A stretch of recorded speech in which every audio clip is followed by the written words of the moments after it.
Sometimes it happens in the name of love. We steal the other for ourselves, right? Or in the name of love, I allow myself to be stolen by the other. I give up being who I am and the dreams that I have, thinking that by giving up I am responding to the love that the other says they have for me. Of course, all love involves renunciation, sacrifice, but this renunciation cannot take away my identity. Even because in order for me to give myself to the other, I need to own myself. The book talks precisely about this concept of person from the perspective of the Judeo-Christian concept. What does it mean for me to offer myself to the other? I need to own myself. Only those who own themselves can give themselves to the other. I cannot give what is not mine. So life, from the moment I am born, I begin to take possession of mine. I identify who I am. I'm identifying what I like, what I don't like, what makes me feel good, what doesn't. The construction of the self is fundamental in the first years of our lives, which is when we discover who we are. What were we born for, right? This question is so interesting when you start to identify your possibilities, even in terms of work. What fulfills me? All of this is part of your subjectivity. Your subjectivity is like the safe where your identity is kept, but there are relationships that steal this from us. When you establish an unhealthy relationship, for example, when you start to lose your sense of belonging, how do you know it's an unhealthy relationship when there's no joy in giving? When you realize that the other person is there asking for something that you couldn't give them, which is your identity to the self. To love yourself, you'll have to change this, that. Bang, bang, bang, bang, bang, bang, bang, bang. Okay, if we want to change things that were bad in us before, the love of another person helps us because it builds us up. It will show us what we have that is exaggerated, what can be polished. But when is the love of another person conditioned? The condition for love to exist is that we give up being who we are. Then something is wrong. Then the other person is not loving me. The other person is kidnapping me. Look, what is schizophrenia? Is it a psychological pathology that needs to be diagnosed, medicated, where the self is divided? But the schizophrenic, he usually has two types, right? It's as if it establishes itself in his personality. It's as if the unity is broken. So, from a moment that schizophrenia establishes itself, I have difficulty being myself. I have difficulty being whole. So that's me. I'm not an expert to be able to say me. Oh, a doctor who specializes in schizophrenia could give much more information. I'm giving you a brief overview of what it means. At first, that schizophrenia is a disease that needs to be treated, and that often has a characteristic, right, of being a division of a self. Could a kidnapping of subjectivity develop into such a pathology? Look, the theft of subjectivity is such a crazy thing that sometimes the mind, in order to survive that theft, that suffering, it becomes pathological. It really becomes sick. The suffering is so great that that person can no longer manage the loss of belonging in a healthy way. You could be asking the state, how can a person give up being who they are?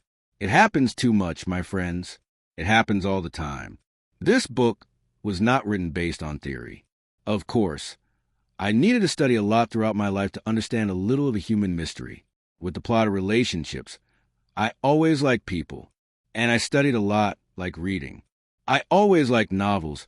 I was always a boy who read a lot, since I was a child.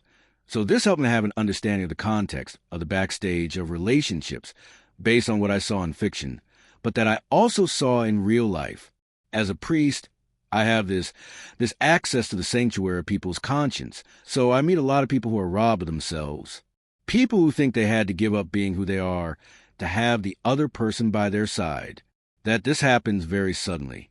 I love a person. I am so attached to that person that I am capable of giving up my dreams so as not to lose that person. So, for example, a girl knows that she is in an unhealthy relationship with a boy. That boy is not good for her. He brings too much negative burden to her. He depresses her. He brings her down all the time, and she cannot break off that relationship. Why? Because she is afraid of losing that guy.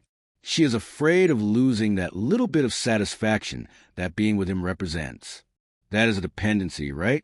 Dependency is when you are not able to consider how much harm you are taking by being with that person. So there is usually this. You are taking by being with that person. So there is usually this emotional dependency. It leads to self-contempt, an unhealthy relationship. This generates a lot of this. The person despises themselves. They think they are worse, that's why she's so jealous. That's why she's so possessive. The relationship stops being good because it becomes a kind of neurosis. Instead of making a relationship happy, it only brings annoyances. A 24-hour surveillance. It's not as if the other person were an object to be watched all the time, as if they were an animal that needs a leash. You realize that the relationship is unhealthy by the symptoms. Let's say I'm Christian's friend, and that we have an unhealthy relationship.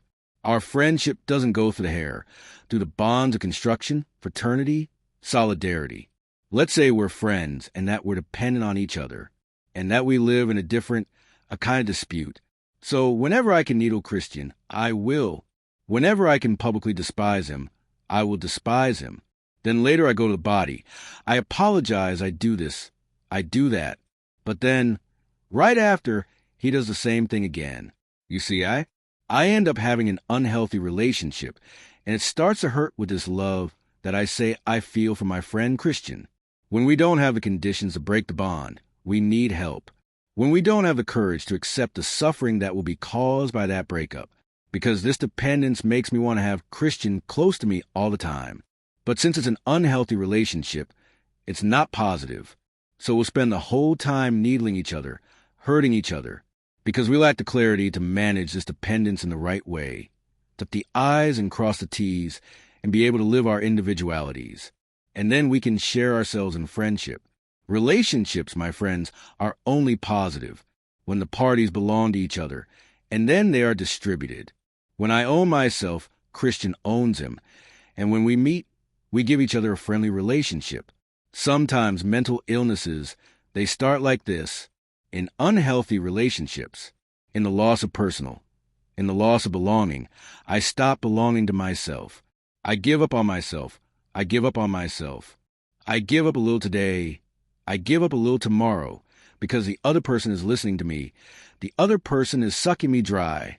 And why don't I have the courage to take a stand? Soon I will lose the ability to manage. Then the other person becomes the owner of my affections.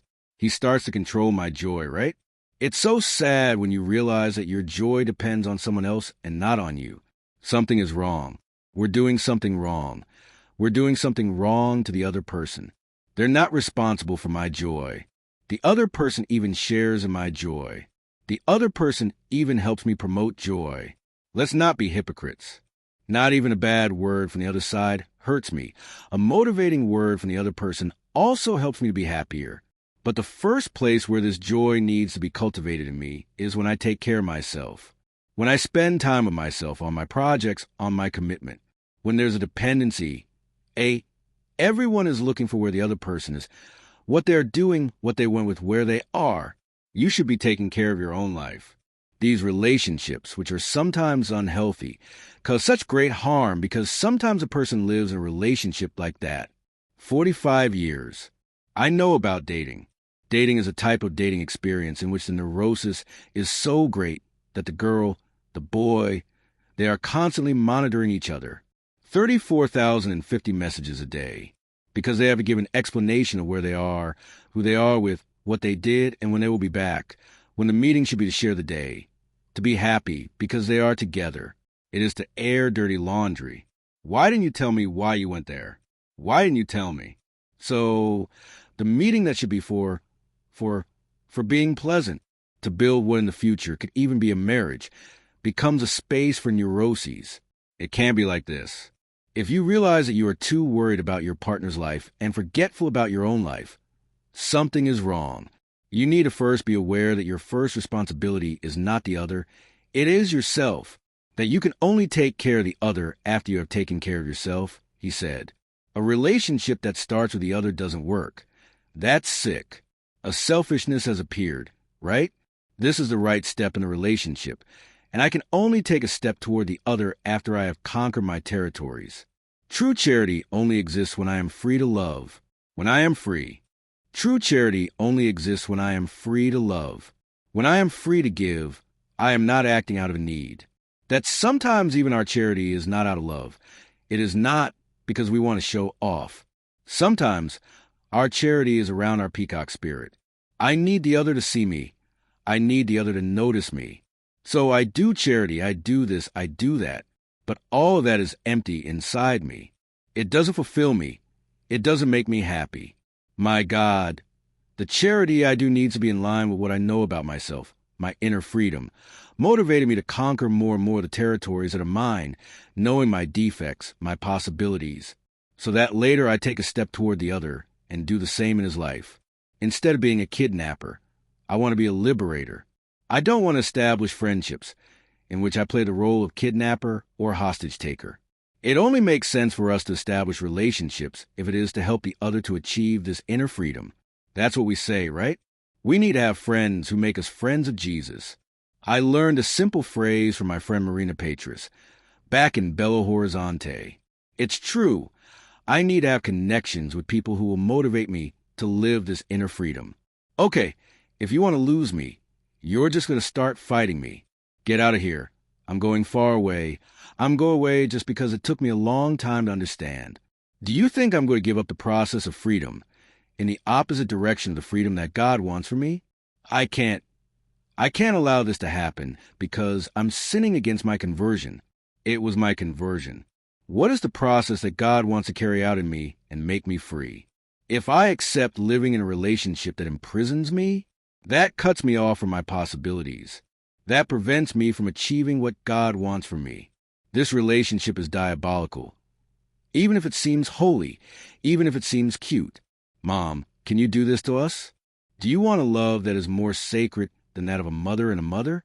If you don't take care, you'll kidnap your son's subjectivity when you impose on him. When you want him to do this, when you want him to do that, when you're not capable of understanding the other person as someone completely different. My son is not an extension of my desires. That's very cruel.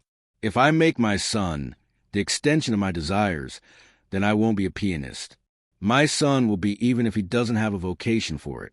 Poor boy, he'll stay there at night, on top of the piano, learning an instrument he doesn't like because his mother wants him to learn.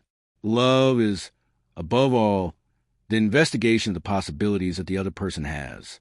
That's when I come in to promote. If I can come into your life to help you reach your best side, I'm welcome. Now, I am welcome. Now, if I come into your life to prevent you from reaching your best, I don't make any difference. I can perfectly well stay out of it. If it is to establish a bond of friendship, dating, marriage, let it be with someone who is interested in your liberation. Because if you are not careful, this love can become captivity. Look, I'm going to tell you something. If you haven't read this book, please allow yourself. Some people think that the book is a little complicated in the first few pages. Don't they? Many times we need to overcome laziness. This book awakens in us the awareness that we live in bondage. I say it again. Sometimes we do not realize that we are bound. It is because we have become accustomed to captivity. In a kidnapping, there comes a time. After a long time of kidnapping, we even start to become friends with the kidnapper. In a short kidnapping, it is like this has been observed. Have you heard the testimony of someone who was a kidnapper and after a time of kidnapping becomes friends with the kidnapper for the sake of survival? Sometimes we're like this inside a house, husband, wife, mother and child, friends, a bunch of people. A kidnapper who is incapable of provoking one to give a cry of freedom. Out enough. I do not want to live in this slavery if it is to remain by my side. If I am to be here by my side, let it be to help me do what God wants to do in me. Please, do not come to be an obstacle to God's action in my life. This, my people, is a word that may seem harsh, and it is necessary in our days. We need to have the courage to delimit the territory and say, look here, if you want to come in, take off your sandals. My heart is sacred ground. May God help me in this process that you are dealing with. I know. I am living my process daily. I know where I have to cut the edges that I have, to cut the people that I have to keep a certain distance from. Because if not, we become the other's territory because if not, we become the other's territory, and the other thinks he has the right to do whatever he wants. In our hearts,